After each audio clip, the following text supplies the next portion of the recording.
Recent గా ఒకటి తెగ వైరల్ అయిపోతుంది. అదేంటంటే పెళ్లి కూతురు మేనమామ పెళ్లి కొడుక్కి సిబిల్ స్కోర్ సరిగా లేదని చెప్పి పెళ్లి క్యాన్సిల్ చేసాడు. సిబిల్ స్కోర్ లేదని చెప్పి పెళ్లి లాగిపోతున్నాయని చెప్పి మగజాతిలోని కొన్ని ముత్యాలు తెగ ఫీల్ అయిపోతున్నాయి. కాబట్టి మనం కూడా కొన్ని కోరికలు పెట్టుకుందాం. అవేంటంటే అమ్మాయి ఒరిజినల్ కాదో తెలుసుకోవాలి పెళ్లికి ముందు. ఎందుకంటే అమ్మాయికి సెక్స్ డిసిప్లిన్ ఉందో తెలుసుకోవాలి కదా మనమా.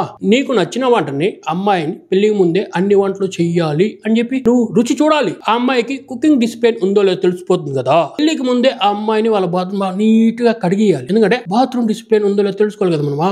ఫైనల్ గా అమ్మాయికి పిల్లలు పుట్టకపోతే రిటర్న్ పాలసీ ఉందేమో కనుక్కోవాలి. ఆ రిటర్న్ పాలసీ లేదనుకో ఇంకో అమ్మాయి నుంచి పెళ్లి చేస్తారేమో వాళ్ళ ఇంట్లో వాళ్ళని కనుక్కోవాలన్నమాట. ఈ కండిషన్ చాలా సింపుల్ కదరా.